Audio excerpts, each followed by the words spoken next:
Yeah, welcome everybody to today's new edition of CESI Talks, Just Transitions.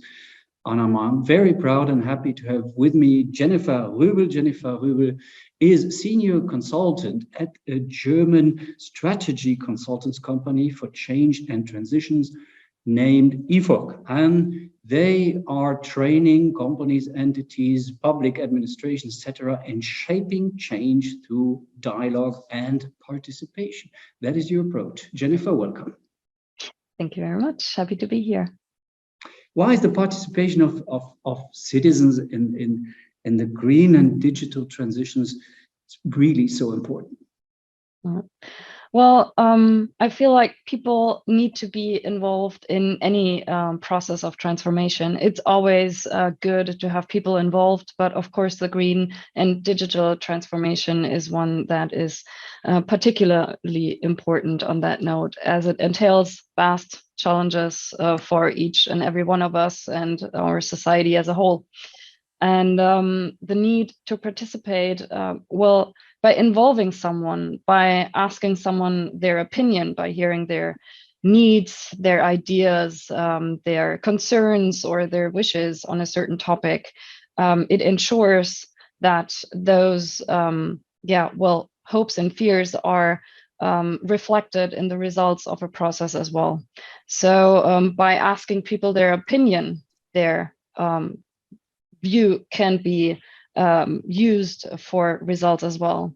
And as a consequence of that, the outcome, a strategy on how to get to the results you're actually looking for, people will know, oh, I've been asked, I've been part of this process, and they will be very keen to be part of that process and help in implementing whatever it is needed for the strategy as such, in order to being able to gain that green and digital transition process and being a success.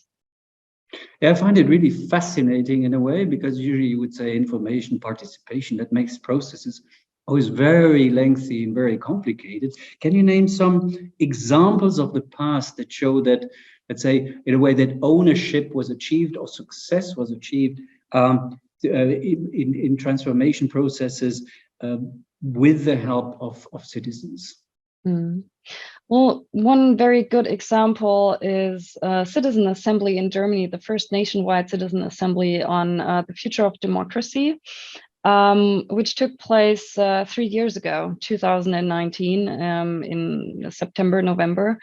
And the citizens actually said, as a result, policy recommendations were formed that were delivered to politics, and those policy recommendations stated that dialogue and participation should be a permanent part of our politics as an addition to the representative system.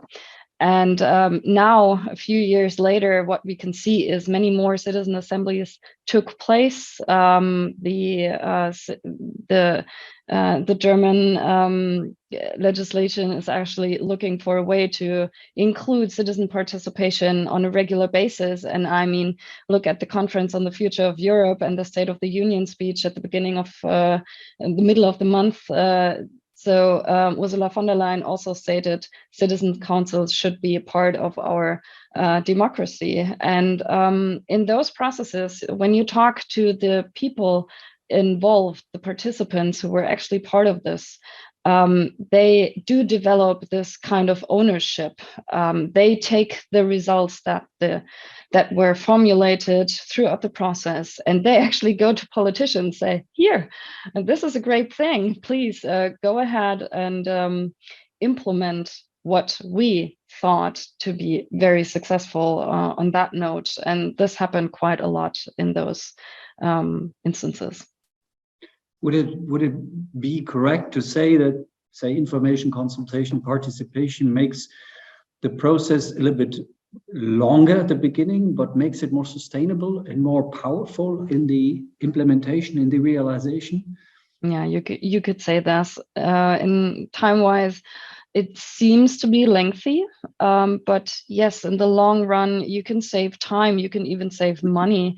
We do quite a lot of projects also with the Deutsche Bahn, for example, trying to find the best way to move forward with railways.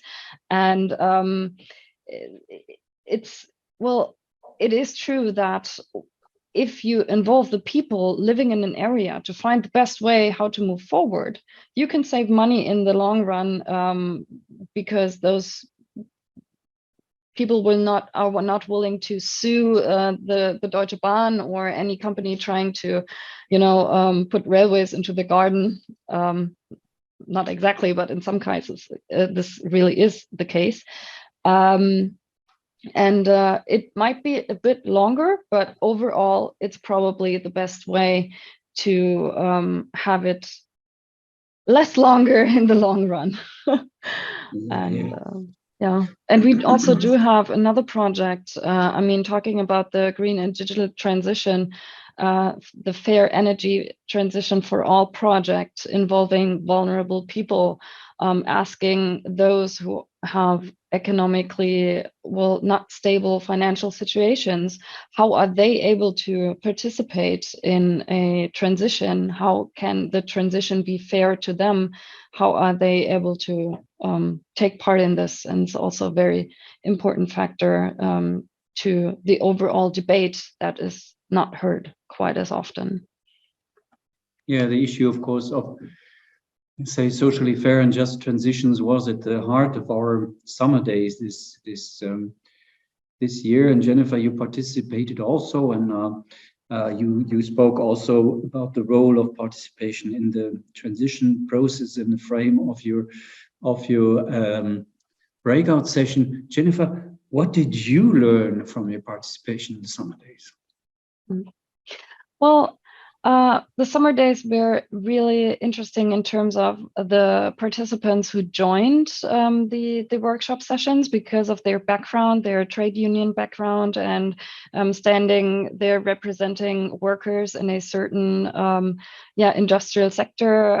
It's important to involve workers also in the transition process because also their fears, their needs, their ideas should be a valid factor in changing or shaping change overall. And this was confirmed through the CESI Summer Days. It was interesting to see how they have the people there have so many ideas in how participation could be a solution to maybe questions one has nowadays in their industrial sector, and how you could transform coal regions, how you could transform the automotive industry, for example, or any other sector.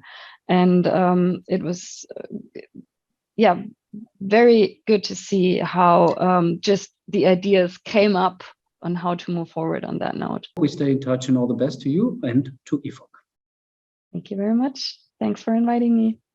Bye-bye.